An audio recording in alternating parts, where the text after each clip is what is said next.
Greetings, thank you for joining this conference. My name is Luis Argüello. I'm a member of the Global School of Project Management. I'm a software engineer and I have a master's degree in project management. I'm also certified by the Project Management Institute, and I'm a teacher of the master's degree program at the University for International Cooperation.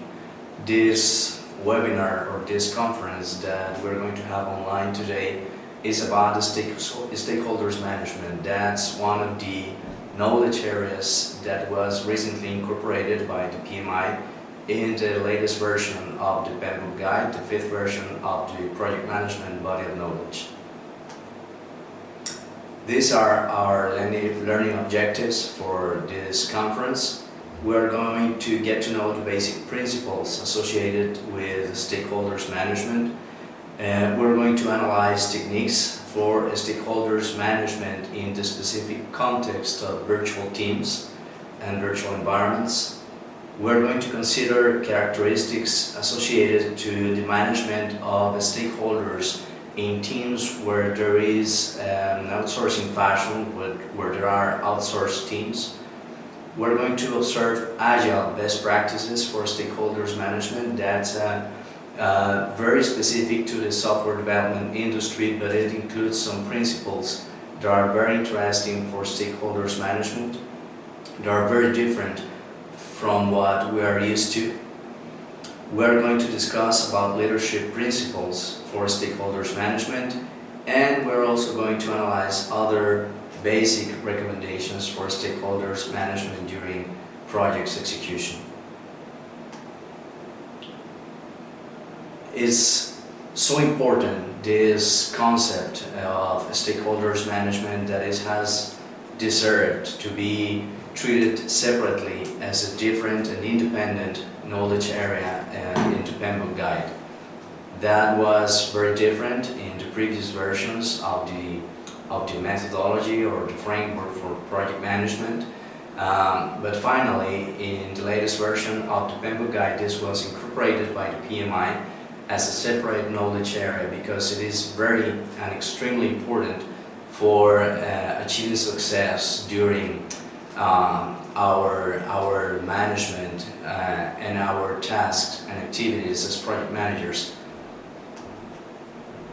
So we're going to get through some basic concepts. First of all, we can see here in this figure what is basically the stakeholders management in the context of the PMI, on which we have basically at the center the project team that is controlled by the project management team, the project manager himself or herself, and other project management team members, probably a project coordinator that helps the project manager in miscellaneous tasks during the project. Then we have the sponsor or the sponsors of the project, and surrounded by that, many different other stakeholders such as operations management, functional managers, customers, and users, other stakeholders like project managers of other projects associated to that project in particular, portfolio managers, and also program managers. There is something very important that we have to develop with regards to stakeholders management, and that is political management. We usually have the problem that there is a lack of formal authority that we may have over the resources that we are going to manage during the project. That is especially true in matrix organizations or in functional organizations where the project manager doesn't have the authority or is not the direct manager of those resources, so that's a challenge. So we have to develop political ability to relating those resources to the projects and do that successfully, and providing an understanding of the different concepts that they need to apply and the different activities that they need to execute during the project life cycle.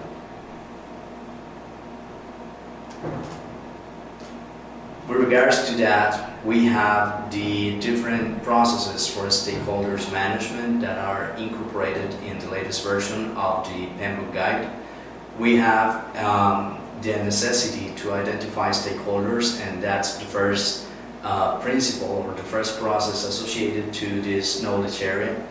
We have to plan for stakeholder management, that's the second process.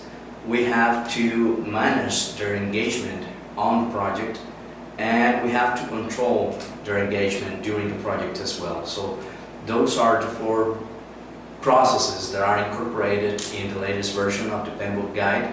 All of them, as we can see, have their inputs, their tools and techniques to be implemented, and their specific outputs as well.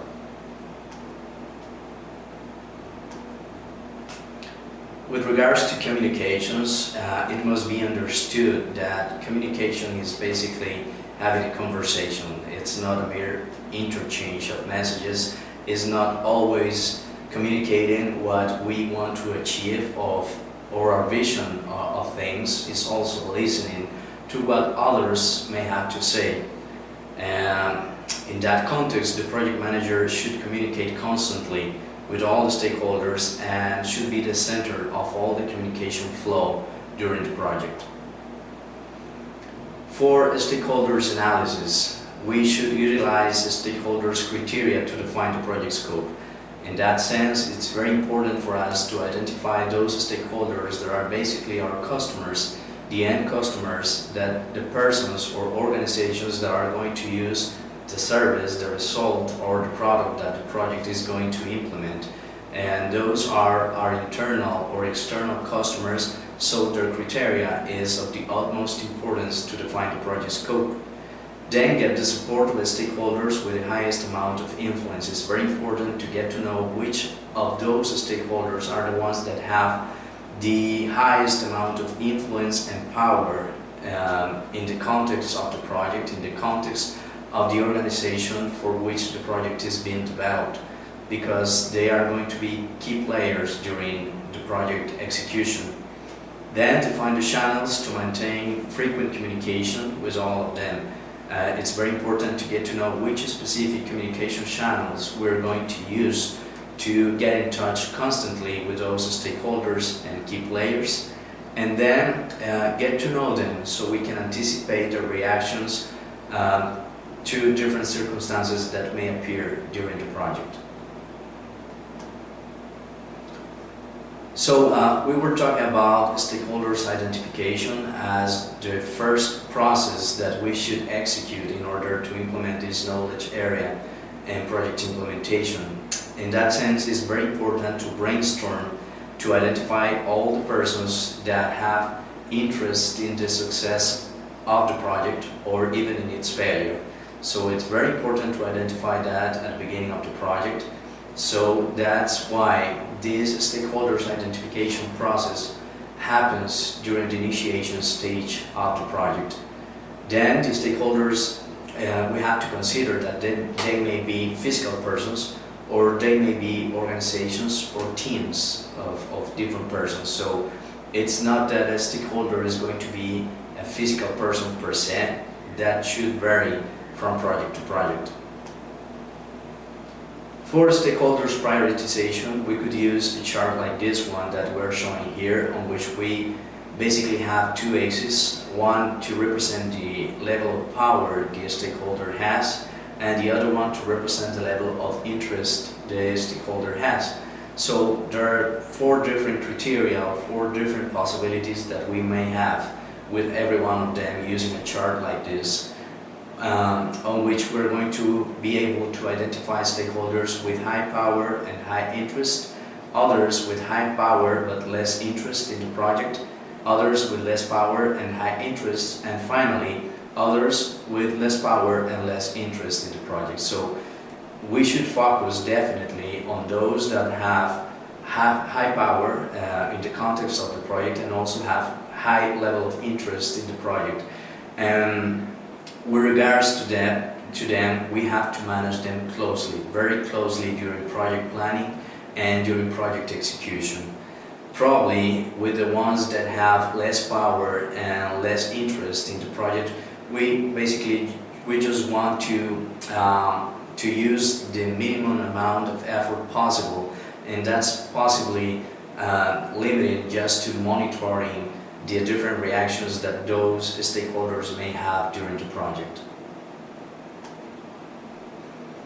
We have to understand them, so there are some things that we have to take into consideration for that purpose. In that case, we should identify if that person, if that stakeholder or organization has a financial or an emotional interest, a political interest in the project execution. We have to get to know what motivates those persons, what do they know and what do they need to know about the project, what are the ways or how do they receive information, what is their level of influence in the organization, how can we gain their support. That's very important, and that's key for our activities and tasks as project managers, and how can we manage their position within the organization and also within the project context. This is a chart that illustrates how we can map out all the stakeholders in the project. Basically, we could have three different categories of stakeholders. The internal ones, which basically are composed by employers and managers. The connected stakeholders that are basically conformed by distributors, shareholders, customers, suppliers, financiers, and retailers. And also external stakeholders that may have also some level of influence during the project, and that includes government entities, press, media, pressure groups, local communities, professional bodies, and society. Now we can go through an example of a stakeholders matrix. This one was developed for a particular IT development project. And in this one, the project stakeholders analysis was developed considering different factors such as interest and power in the following areas. As we can see, financial strategy, technical complexity, user environment, and corporate knowledge. Then we have the list of all the different stakeholders on this matrix, and we're mapping them out against that list of variables, assigning a weight for each one of them. So that gives us a coefficient for each one of them, and we can highlight in red in that matrix as a result of this exercise which are the stakeholders on which we should focus our attention. Now we're going to go through the special topic associated to the management of stakeholders in the context of virtual teams. These virtual teams all respond to human needs and specifically to globalization. In our global companies nowadays, it's more and more common that we have all the resources distributed in different countries, in different time zones. So that supposes a very special challenge for the project manager. That requires, of course, leadership, on which communication is essential. So it is necessary to achieve that all parts have clear expectations of one another, of their specific roles during the project. So the virtual team leader must focus on the team's achievements. That's especially important on this kind of context of virtual environments. Then the leader must focus on being a guide for that team, even though they cannot see him or see her physically. So communication keeps as the basis for all the work that we should do, especially on this virtual teams environment. The objective, of course, is to manage that group of team members in a remote fashion, but keeping the motivation high, the unity and the productivity of the team.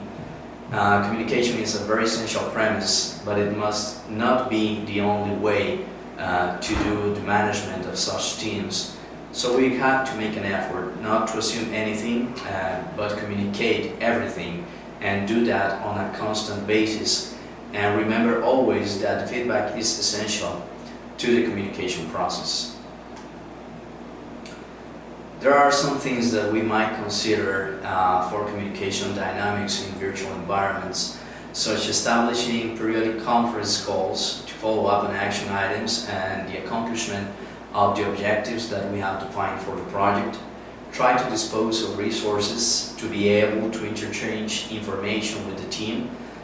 We could do that through a website on which all persons have access to the project documents, and also encourage the use of technological resources within the team.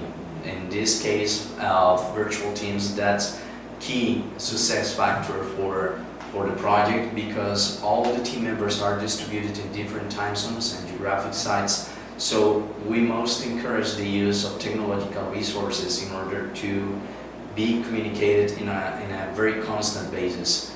A rule of thumb must be not to share documents by email, for instance, but to share them through a website that has been defined specifically for the project.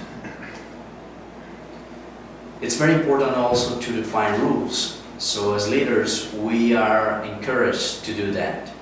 For instance, we might want, don't leave to chance details associated to the communication process, where it must be undertaken and how much time it should take and how often. It's very important, for instance, before every meeting that we share the agenda with the team, that we consider that they have different time zones. So probably we're going to be encouraged to find the best time zone, the best option that works for everyone, and also try to be very specific and very accurate with the time of the meetings. Then we should have to evaluate results and performance, knowing that we cannot control every minute of the workday of our co-players. So micromanagement is not possible in this kind of virtual environments. So we have to learn to be confident in the work of our associates and also learn to delegate. And have always in mind cultural differences between our team members. It's very likely that some of them might have some cultural and even religious thoughts and beliefs. So we have to keep that in mind. That is an environment on which diversity is one of the most important things, and we should be able to take advantage of that. We should use SharePoint to share the project information. In that case, the website defined as a common site to locate all the project documents is always useful and successful, and we should explore all the advantages associated to this kind of tools. That improves collaboration and productiveness, also competitiveness. It brings innovation, productivity increment, visibility, and objectives accomplishment. With regards to cultural diversity, we should keep in mind that globalization and advancing technology have impulsed the development of virtual teams. So we are basically diversified nowadays all over the world. So what is important to keep in consideration when managing such teams in this kind of environments? One of the things is different work hours. As we were mentioning, they are going to be located in different time zones. So it is key to consider all the different work hours that they have in order to line up and sync with objectives and tasks, and define a convenient schedule for everyone. In the case of language, which is another difference and challenge in this kind of environments, we should consider that many times language can be a challenge on virtual environments. Even if all the team members speak the same language, probably there will be different accents, so we have to manage that. It is key to reinforce verbal communication and written communication as well. And as the team leader, you must be patient and fair with everyone, giving them the time to expose their thoughts, so everyone gets to know and understand specifically what everyone is trying to do and the way they're trying to contribute to the project's success. With regards to technology, we should remember that all connection technologies do not have the same quality and the same characteristics in all countries. So we are encouraged to be patient with that also, because at some point there might be connectivity issues. So we have to consider possible incompatibility issues as well between networks and even between communication protocols. If we can map that out at the beginning of the project, that should be the best case scenario for us. In the case of work management, it is possible that when we are trying to manage a global team, some differences may emerge in the ways of carrying out the work. You know that for every one of us, the way we do things might be the best way to do that, but in the case of other persons in other countries with different cultures, they might have their own thoughts about that. So we have the mission to share a single vision of the project for everyone, for the entire team, as well as define the project path and make sure that everyone is following that path, and also taking into consideration all the recommendations that we are going to get from everyone on our team. Diversity can also represent some advantages, not only challenges. In this case, what is essential is to recognize all the differences and try to take advantage of the richness that there is in diversity. So we have to give value to the multiplicity of our team, and especially if it is a multidisciplinary team, and be flexible, take advantage of their differences. We should always try to listen, be attentive to the needs of the team members, and try to build relationships with them despite distance. So there are also some team rules that we could establish at the beginning of the project. In this case, for instance, one of the questions that we might like to answer or to propose to the team for answers is how important it is to define team rules. It might be very important for us to define those rules, but it's very important also to get the team involved in that process and ask them how important it is for them to define expectations with regards to performance, for instance. If those expectations are not defined before initiating the project, then conflicts will probably arise, as well as complications, misunderstandings, and delays. So we have to set up an instance to define work rules and define what we expect from every one of the persons that are part of the team. One of the first things we should do with regards to that is to specify functions, being very specific with the expectations and the functions that we are hoping everyone is going to do in the project. Let our team members know in detail and with very specific level of details which are going to be their functions and their roles within the projects and what are the results that we expect. So we should translate everyone's objectives into deliverables, and that should be very clear for everyone in the project. We should also try to define contributions, make sure that everyone understands what the contributions should be during the project, and all must be aware of the importance of the role during the project. We should offer training. We should remember that one of our responsibilities as project managers is develop the project team. That's one of the processes that we have in the resources knowledge area of the PMBOK guide, develop the project team. And one of the things that are most important with regards to that specific process is to offer training. So we must remember that everyone must have access to the resources, the technology that they need in order to accomplish their objectives, and that is our responsibility as project managers to provide them with such resources. Other tips that we might have to take into consideration when managing these kind of virtual teams are, well, be specific. As we were mentioning, it's very important for us to be specific for everyone on the team on which their roles, their functions, responsibilities, and their specific objectives are going to be during the project.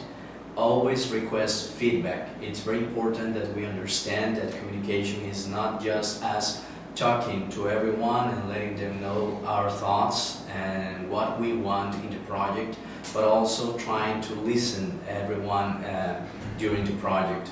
And always avoid being emotional. It's very important to try to be specific, concrete, and very results oriented. It's not that we are not going to be aware that we're dealing and working with other human beings in the project, but at the same time it's very important to keep emotions aside. With regards to cloud computing, that's one of the tools that brings most value to this kind of virtual context for projects implementation. That is one of the most important tools that we have nowadays, especially for those that are distributed in different countries. And through these systems, it is possible to share information without location boundaries and involve a large variety of applications that are available on the internet. There are some advantages that these cloud computing systems bring to the project implementation. For instance, cost saving, security, high level of collaboration. It improves collaboration between the team. There are environmentally friendly tools. It allows us to have some level of customization for the project. It's very easy to implement. There are no long-term commitments associated with cloud computing, and it brings a lot of storage capacity that we shouldn't have otherwise. We're going to talk now about how to manage stakeholders in outsourced models. In this case, on which we're trying to implement a project, and we have some team members that are working with us in an outsourced fashion.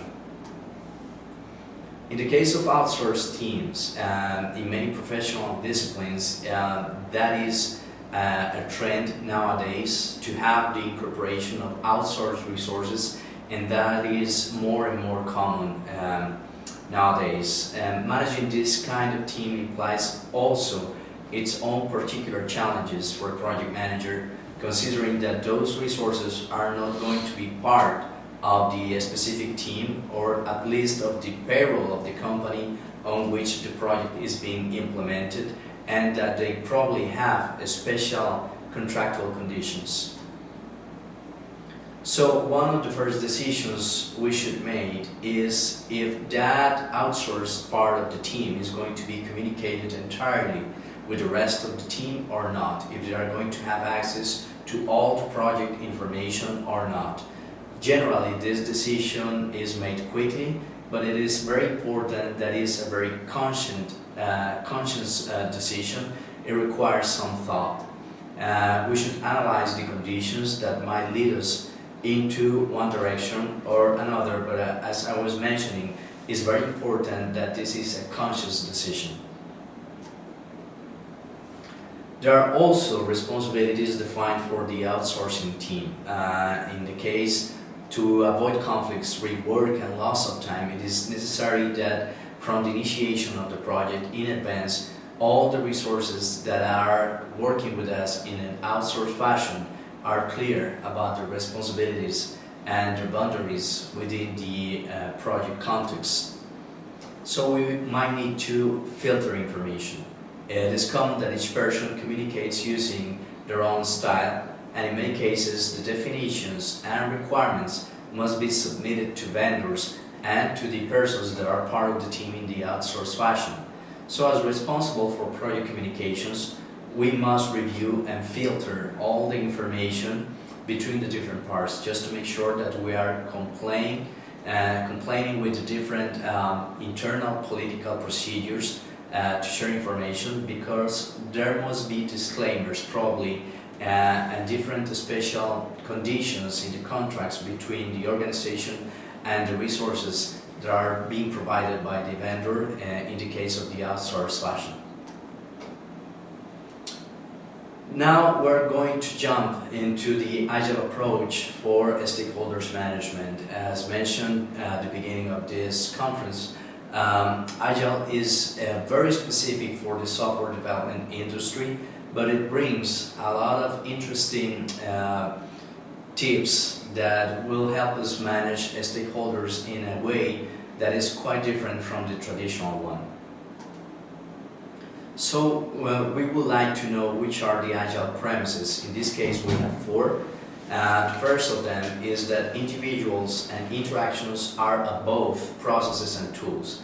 This is very important, one of the most important things of the Agile approach, because it states that the individuals are the most, and the interactions are the most important part of the project, even above processes and tools. That will be very important for us to take into consideration for stakeholders management. Also, that working software is above exhaustive documentation. The third premise is that collaborative approach above a formal contract. So this is also important because it highlights the importance of collaboration in the project, even above a formal contract, as the premise states. And lastly, that we should have spontaneous responses to changes above a plan or a procedure to manage change. These are very different approaches to what we know traditionally for project management. And with regards to stakeholders management, probably premise number 1 and number 3 are very interesting for us. There are also some principles associated to agile development, and let's go through them. The first one is that customer satisfaction should be achieved through early and continuous delivery of functional software. Secondly, that we should embrace changes on requirements even in the latest stages of the implementation of the project. Third, that the customer and the developer must work together on a daily basis. Probably this is one of the most important with regards to stakeholders management, because it highlights the importance of the interaction between the customer and the developer, and that should be applied to every kind of project regardless of the industry in which the project is located. Then that software must be developed by motivated individuals, and the key word on this principle is motivated individuals. That's also part of developing the project team. That's one of our responsibilities, as we were mentioning, as part of the processes for the resources knowledge area in the PMBOK guide. Then the importance of face-to-face conversations. This is also important with regards to stakeholders management, because it highlights the importance of interaction, of physical interaction with all the persons that are involved in the project. And lastly, fundamental progress of measure is functional software, and this is also very specific to the software development industry. But we could see that the principle number 3 and the principle number 5 are very important and are focused specifically on managing the interaction between the different stakeholders that we have in the project. So we would like to know what an agile team is conformed. Traditionally, the project team is conformed by persons on which the project manager is basically the leader of those persons. In the case of the agile team, the interaction is different. In that kind of teams, we have a lot of specialists whose specialty is generalization. They don't have a specific function within the project, but they work in whatever tasks are required or needed. In the case of the software industry, a person that is part of an agile team, that person should be able to analyze a requirement, to program code, or even to test it. So we have generalists within the project. In the case of agile teams, the team then becomes all the team. We don't have subject matter experts, we don't have persons that have very specific roles or functions within the project. We have a lot of generalists. Then the team is confirmed by generalization specialists. And the team, and this is one of the assumptions of the agile approach, is that the team is stable, that the team is not going to change during the project, which might be a very strong assumption, by the way. Then we have different roles within the agile team.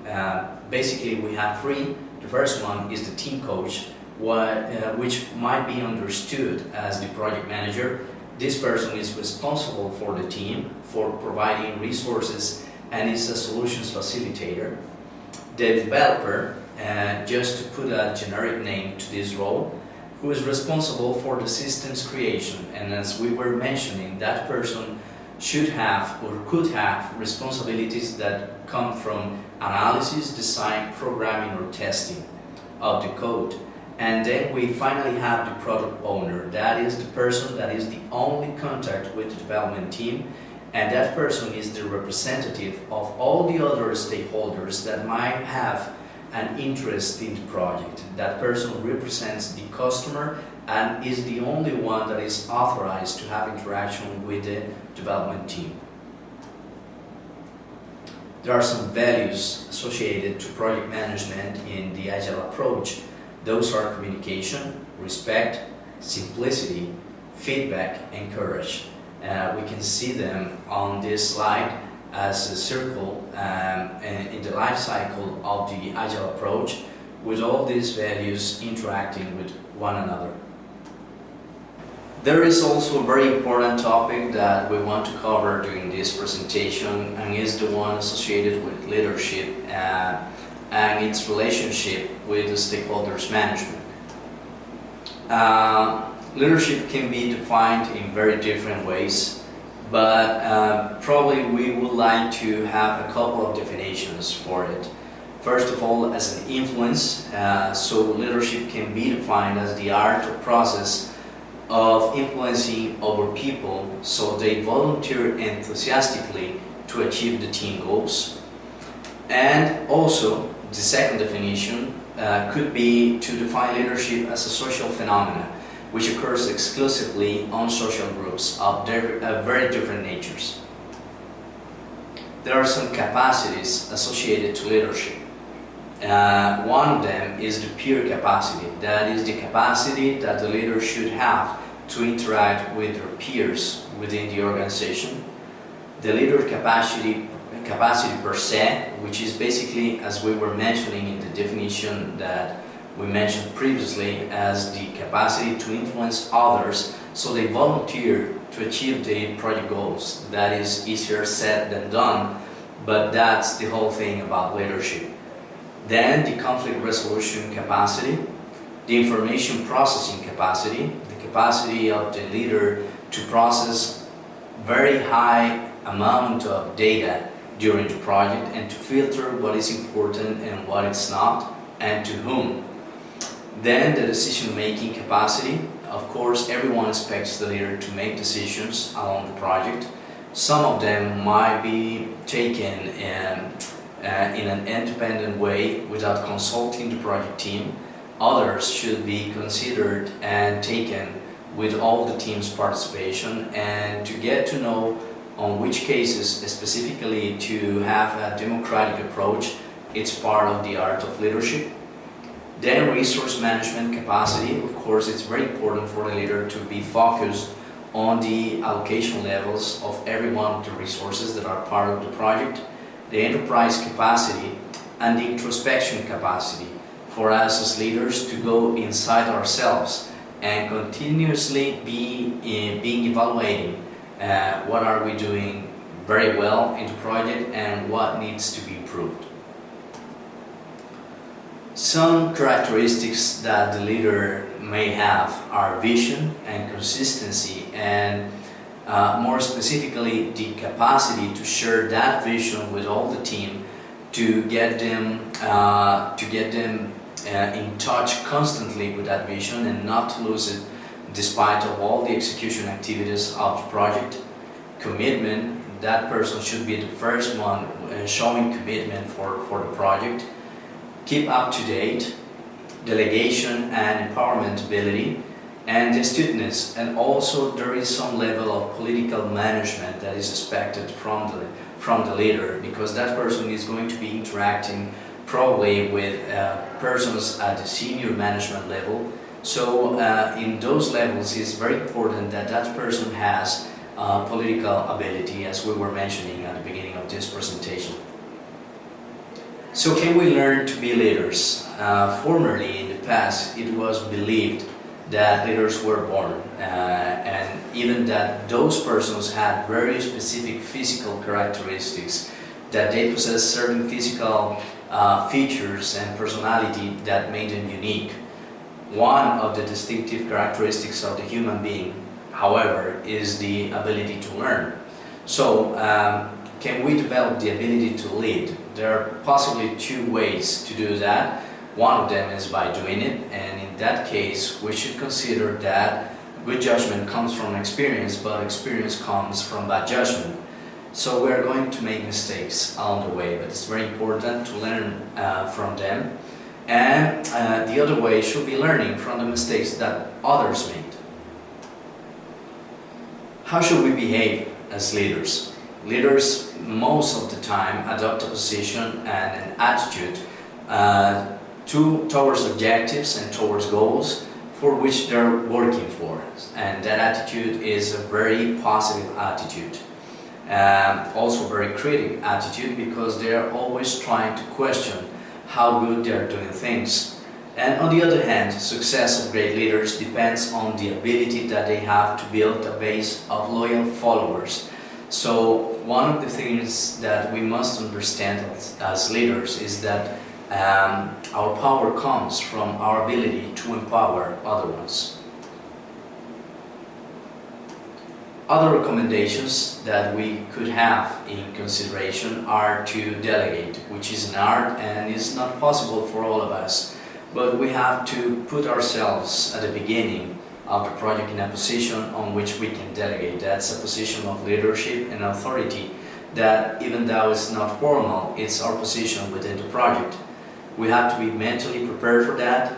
We have to be prepared for not taking a task from beginning to end, but to delegate that to someone. At the same time, that's delegation with responsibility, because in the end we're going to be responsible for the result of that task or activity, and we have to start delegating to do that. We don't have to be afraid to do that. That is expected from us, and that is going to make us more powerful within the project and within the organization. Then we have to take into consideration the importance of coordinating effective meetings, and that is preparing an agenda, sharing that agenda with all the team before the meeting, store documents online, execute virtual meetings, as we were saying, in the context of virtual environments. That is extremely important. It's important that we also develop the discipline to start and finish the meeting on time. Even though not all topics are covered, then we probably will have to coordinate another meeting, but it's very important to be respectful for the time of everyone attending the meeting, and then elaborate and sharing the meeting notes as quickly as possible. We have to manage our resources, of course, and in that sense we have to meet with them regularly, try to have one-to-one sessions with them, use the different lines of reporting that are established within the organization. The timesheets are a very powerful and useful tool that we may have to use on the project, and it's also recommended, even though it's not a very popular tool for some team members. It's important for us to make them aware of the importance of record the work effort that is being invested on every one of the tasks of the project, so we can monitor and track the progress of the project. There is no way to measure or to control a project on which we are not tracking the work effort that we are investing in the different activities. That is the way in which we can compare the performance of the project in terms of cost and time against the project baselines. And then also try to seek moments to socialize. It's very important not to lose the human side of the interaction within the project. With regards to effective collaboration, we will try not to use email as the only communication channel. That is something we want to struggle. That is something we want to avoid. And the email should only be used as a very specific tool for very specific situations. It's a communication tool, but at the same time it's important to get to know that under very specific circumstances it will be very important to use different channels of communication, such as collaboration tools or face-to-face meetings. In the case that we want to meet regularly with all the team members, let's try to be accessible to chat with every one of them, even if we're busy and if we cannot pay attention to someone at a very specific moment during the day. Let's try to make room for that person later on the week. That's very important for our task and our responsibility as leaders. There are some other responsibilities that are not ours, but are or correspond to the project executives, probably through the project main sponsors. They have to sponsor and provide budget to execute the project. They are a point of escalation and resolution. They have to provide project oversight, and they have, in some cases, to play the role of coaches of other project managers.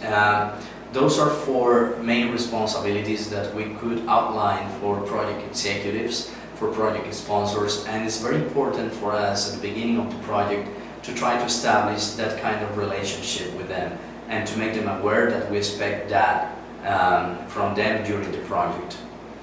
In the case of how to communicate the status of the project, we would like to use status reports, the email in some cases, the status meeting, different forums for specific discussions and topics during the project, and even phone messages are a valid tool for status communication, not letting aside the importance of using formal communication tools with regards to status. It's also important that we get the correct approvals for the project, in this case, specifically by the project sponsor. In the case of expectations management, try to keep into consideration that expectations management is not always saying yes to every one of the requests that we receive from our customers, but trying to guide them to what is feasible. In that sense, it's very important to define always an agreement with them and document that agreement to manage change to those agreements, communicate proactively, evaluate performance regularly, align delivery with the expectations and vice versa. That is what I was mentioning about not saying yes all the time, but trying to guide our stakeholders to what is possible, redefine expectations if necessary, and if we get to an agreement or if we commit to something, then achieve and accomplish that. In the case of conflict resolution, which is also one of our responsibilities, let's try to differentiate conflicts from action items. Those are separate things, and we should be aware of the differences between them. Ask our team members to identify problems and solutions, and we should direct them so they get to know on which specific circumstances we would expect them to solve something by themselves, and create guidelines for them to know which are those specific circumstances. So we have also client commitments during the project. In the case of client commitments, we don't have control, direct control over them, so we have to manage the risk that is always associated to their customers' dates. We need to follow up constantly on that, because probably those commitments and those activities that are responsibility of the customer are part of the critical path of the project. Then we have a very short topic related to green stakeholders. That is for the specific case of green project management, which is a very important trend that we have nowadays, and I encourage you to investigate and do some research about that. But in this specific case, we have green stakeholders. So probably they are a group of environmental interested people or organizations that are also related to procurement, to facilities, to public agencies. So it's very important to get to know which of them are going to provide insight from the green project management perspective to our project. I want to thank you for your attention, and I hope that we can share more knowledge in future presentations.